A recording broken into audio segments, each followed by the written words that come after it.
किसी भी देश की प्रगति कानून व्यवस्था, राष्ट्रीय सुरक्षा एवं सामाजिक सामंजस्य से तय होती है। यदि इन तीनों में किसी भी प्रकार की कोई अवैध गतिविधि की जाती है तो वो राष्ट्रीय प्रगति में पूरी तरीके से बाधा उत्पन्न करने का प्रयास करती है।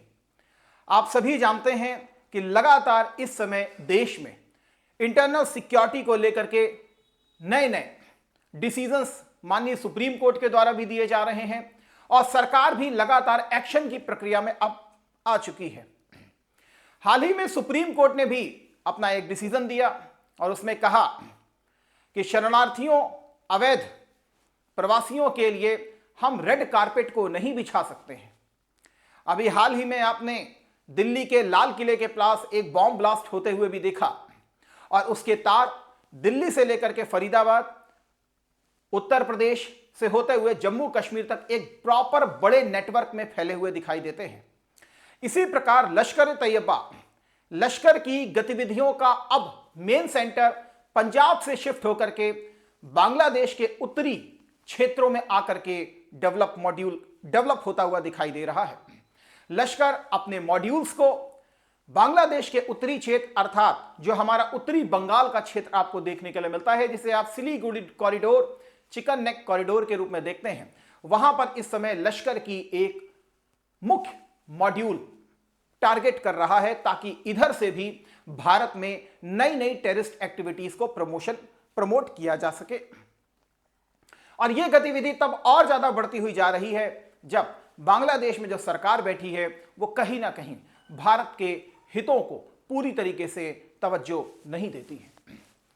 इसी परिप्रेक्ष्य में आज हम बेसिकली उत्तर प्रदेश की इंटरनल सिक्योरिटी के आपके साथ चर्चा करने जा रहे हैं, जिसको पुख्ता करने के लिए माननीय मुख्यमंत्री जी के द्वारा निर्देश दिया गया कि उत्तर प्रदेश में जो भी अवैध रोहिंग्या और बांग्लादेशी निवास कर रहे हैं, इनको चुन चुन करके खोजा जाए और इनका प्रॉपर डिटेल्ड विवरण रखा जाए और इनको कैसे डिपोर्ट यहां से किया जाना है उसकी पूरी एक सूची बनाई जाए। इसी क्रम में आगे बढ़ते हुए माननीय उत्तर प्रदेश के मुख्यमंत्री श्री योगी आदित्यनाथ जी के द्वारा यह कहा गया कि उत्तर प्रदेश के जितने भी 17 नगर निगम हैं, उन 17 नगर निगमों के निर्देश दिया गया है कि वहां के जो भी मजदूर है, जो भी कार्यरत कर्मचारी हैं, उन सबकी पूरी लिस्ट बनाई जाए, देखा जाए कोई अवैध बांग्लादेशी या रोहिंग्या तो नहीं है। उसी प्रकार जितने मंडल हैं, 18 मंडल हैं उत्तर प्रदेश में, उन 18 के 18 मंडलों में डिटेंशन सेंटर्स बनाने की बात की गई है। ये नगर निगम उनकी सूची बनाएंगे अवैध प्रवासियों की जो बांग्लादेशी है, रोहिंग्या हैं, और इसकी सूची दी जाएगी कमिश्नर, जो भी माननीय कमिश्नर होंगे उनको, और साथ में क्या कहते हैं आपके डीएम, उनको दी जाएगी पूरी लिस्ट और इसको फिर क्या कहते हैं शासन के स्तर तक पहुंचाने का प्रयास किया जाएगा। 18 के 18 मंडलों में डिटेंशन सेंटर बनाने की बात की गई है। जो आप मेरे पीछे देख रहे हैं ये एक डिटेंशन सेंटर की ही एक पिक्चर है और ये डिटेंशन सेंटर का अर्थ इतना है कि जितने भी अवैध प्रवासी पकड़े जाएंगे उनको बेसिकली इन्हीं डिटेंशन सेंटर में रखा जाएगा और रखने के बाद सारी तहकीकात की जाएगी और तहकीकात करने के बाद किस प्रकार से उनको भारत से, उत्तर प्रदेश और भारत से डिपोर्ट किया जाएगा, इसकी पूरी कार्रवाई की जाएगी। तो पूरी न्यूज की आपके साथ पड़ताल करेंगे। उत्तर प्रदेश पेपर 5 के अकॉर्डिंग क्या है इंटरनल सिक्योरिटी के थ्रेट उत्तर प्रदेश को लेकर के, तो आज पूरी आपके साथ चर्चा की जाएगी। तो चलिए स्टार्ट करते हैं आज के सेशन को। मेरा नाम है सुमित अरोड़ा और हम आपके साथ बात कर रहे हैं स्पेशली उत्तर प्रदेश की पेपर 5 इंटरनल सिक्योरिटी के थ्रेट को लेकर के। इसकी जो भी पीडीएफ है वो सब आपको मेरे इस टेलीग्राम चैनल पर मिल जाएगी। आप सभी से सविनय अनुरोध है कि यदि नहीं ज्वाइन किए हों तो जरूर ज्वाइन कर लीजिए और अपनी पीपीटी को डाउनलोड कर लीजिए। आखिर क्या है न्यूज, लिखा हुआ है इलीगल रोहिंग्यास, बांग्लादेशी सिटीजन्स, इनको अब टारगेट किया जाएगा। ऐसा नहीं कि ये अभी पहली बार किया जा रहा है, 2008 से ही जब हमारी बहन कुमारी मायावती जी की सरकार थी तभी से बेसिकली इस प्रपोजल को लॉन्च किया गया था। लेकिन बीच बीच में आपको भी मालूम है पॉलिटिकल पार्टीज चेंज होती हैं, उनके मिशन चेंज होते हैं, उनके लक्ष्य चेंज होते हैं, टारगेट चेंज होते हैं और उसी के अकॉर्डिंग धीरे धीरे फ्लक्चुएट होता रहता है। अब पुनः यह सुर्खियों में आ चुका है। UP CM directs official detention centre for illegal Rohingyas and Bangladeshi Muslims, इनको टारगेट किया जाएगा। फिलहाल वो 17 अर्बन लोकल बॉडीज, क्योंकि उत्तर प्रदेश में 17 नगर निकाय हैं और इन नगर निकायों को एक जिम्मेदारी दी गई है। इन नगर निकायों को देख लीजिए, ये उत्तर दक्षिण पूर्व पश्चिम में आपको फैले हुए दिखाई देंगे। तो कानपुर, अयोध्या, वाराणसी, मेरठ, कौन कौन बहुत ज्यादा प्रोन सिटी के रूप में आपको देखने के लिए मिलेगा, इसकी भी चर्चा करेंगे अभी उत्तर प्रदेश के मैप के द्वारा। सर्वप्रथम आपसे यह बात करेंगे आखिर ये रोहिंग्यास हैं कौन। यहां पर आपको म्यांमार का एक क्षेत्र देखने के लिए मिल रहा है। रोहिंग्यास बेसिकली इसी म्यांमार के इस रखाइन प्रोविंस में निवास करते थे। 1980 के दशक के बाद से ही इनका यहां से परसिक्यूशन स्टार्ट होता है और ये एक बेटर अपॉर्चुनिटी को प्राप्त करने के लिए माइग्रेट करना स्टार्ट करते हैं। कुछ बांग्लादेश की तरफ जाते हैं और कुछ north south east Asian countries की तरफ जाते हैं। इधर हमारी बाउंड्री जो है मणिपुर, मिजोरम, त्रिपुरा, ये वाले क्षेत्र भी आपको देखने के लिए मिलते हैं, जहां बेसिकली ये लोग जाते हुए आपको अवैध रूप से माइग्रेट प्रवास करते हुए दिखाई देते हैं। कुछ जो बांग्लादेशी इधर आए और बांग्लादेश से बेसिकली ये लोग किधर की तरफ आ गए, वेस्ट बंगाल की तरफ से। वैसे भी अभी आपने एक न्यूज भी सुनी होगी, कलकत्ता हाईकोर्ट का एक स्टेटमेंट आया है जिसमें उन्होंने बताया है कि भाई 600 किलोमीटर यहां से जो हमारी सबसे बड़ी बाउंड्री लगती है बांग्लादेश के साथ, और 600 किलोमीटर जो है किसी प्रकार की वहां पर फेंसिंग नहीं की गई है, तो आवागमन जो है वो बहुत कंपैरेटिवली आसान हो जाता है यहां से। ठीक है, 1 मिनट।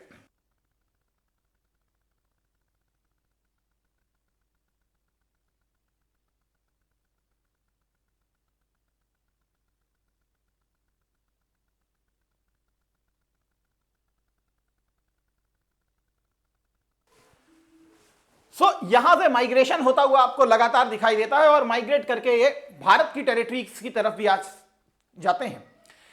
एक आंकड़े के हिसाब से आपसे बात की जाए तो असम में लगभग असम और ये बंगाल पूरे भारत की अगर बात करें तो 2004 में लगभग 1.4 करोड़ के आसपास बांग्लादेशी मुस्लिम, रोहिंग्यास ये सब बेसिकली भारत में थे, लेकिन आज इनकी जनसंख्या बढ़ करके लगभग 2.5 करोड़ से ज्यादा हो चुकी है। तो that is a very biggest threat for your internal security. अब आप कहेंगे इंटरनल सिक्योरिटी को कैसे थ्रेट आता है, तो इस हिसाब से भी थ्रेट आता है जिसको अभी आप यहां पर देखेंगे। तो यहां पर इनका माइग्रेशन होकर के भारत की तरफ आ जाते हैं और भारत में भी कम गद्दार तो है नहीं, आप भी जानते हैं।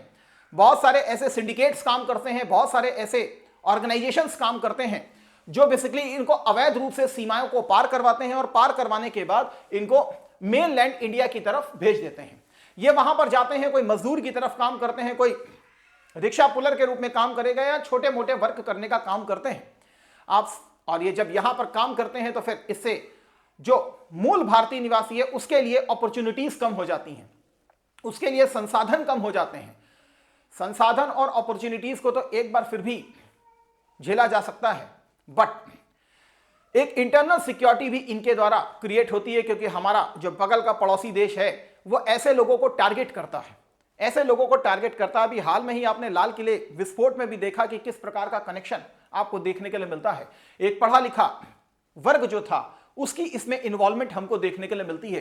तो फिर तो ये बहुत छोटे लोग हैं, छोटे इन द सेंस कि इनकी इनकम का कोई सोर्स नहीं है, रहने का कोई प्रॉपर ठिकाना नहीं होता, अवैध रूप से अपने आधार कार्ड और जाली वोटर आईडी कार्ड बनवाते हैं और किसी तरीके से अपना गुजारा यापन करते हैं।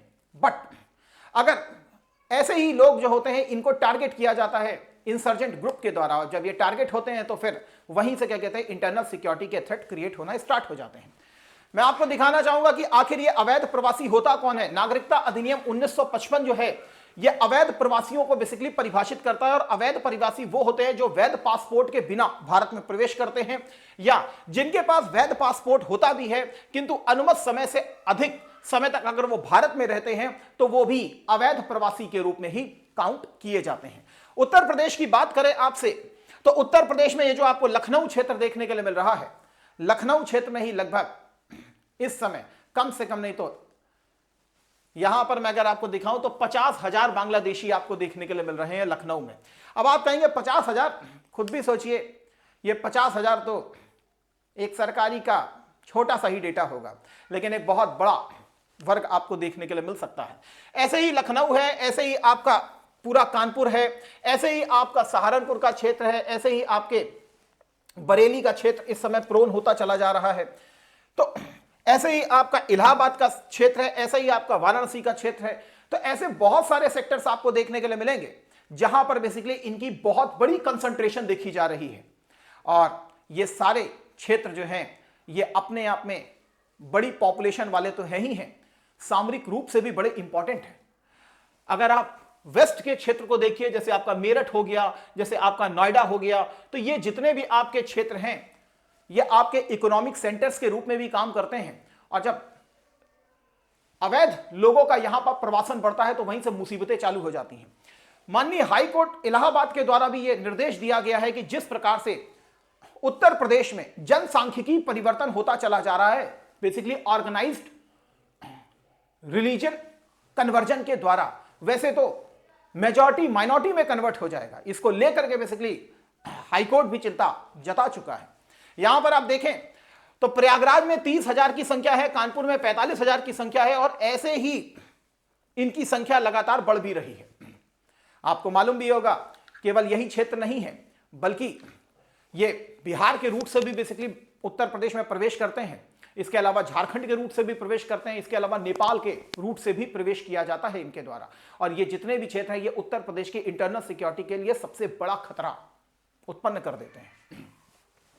यहां पर मैंने जब चैट जीपीटी से डिमांड की कि भाई इनका और किसी प्रकार से टेररिस्ट एक्टिविटीज का कोई संबंध है, तो उसने मुझे सबूत के साथ कुछ चीजें यहां पर पेश की और बताया कि Jamaat ul Mujahideen Bangladesh module UP ATS ने इसको पकड़ा था 2020-21 में। इसमें कई बांग्लादेशी नागरिक जो हैं वो बेसिकली यूपी में रह रहे थे और इनकी लोकेशन सहारनपुर, मुजफ्फरनगर, बिजनौर और मेरठ की साइड देखने के लिए मिल रही थी। सहारनपुर वैसे भी बड़ा प्रोन जोन है, यहां पर वैसे भी इंसर्जेंट एक्टिविटीज ज्यादा देखी गई सहारनपुर में, इसीलिए यूपी एटीएस का यहां पर कार्यालय भी आपको देखने के लिए मिलेगा।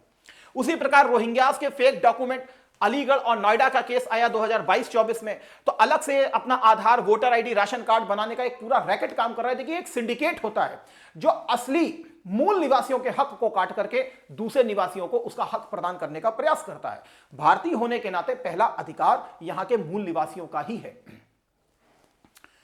इनके जिहादी व्हाट्सएप ग्रुप्स को भी देखा गया, इनकी चैट को भी पकड़ा गया। इसी प्रकार लखनऊ एटीएस के द्वारा आईएसआई मॉडल को भी बेसिकली पर्दाफाश किया गया। इसी प्रकार मेरठ, गाजियाबाद, आगरा, यहां पर भी आप देख रहे हैं तो यहां पर जिहादी लिटरेचर से लेकर ट्रेनिंग वीडियोस, ये सारी चीजें देखी गई। और जब ऐसी चीजें होंगी तो फिर ये अलग अलग सेक्टर्स में बटे हुए हैं, अलग अलग तरीके से इनके बीच में कोऑर्डिनेशन होता है और ये कहीं ना कहीं इंटरनल सिक्योरिटी का एक बहुत बड़ा खतरा उत्पन्न करता है।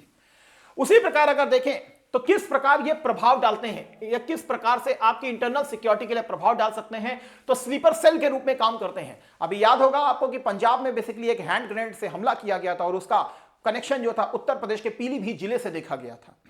और अभी रिसेंटली लाल किले के केस में तो आप देख ही रहे हैं कि इसका कनेक्शन कानपुर तक से देखने के लिए आपको मिल रहा था। तो और वो भी एक एलिट वर्ग से देखने के लिए मिल रहा था, जिसको हम भगवान का दर्जा देते हैं, आज के संदर्भ में कहें डॉक्टर।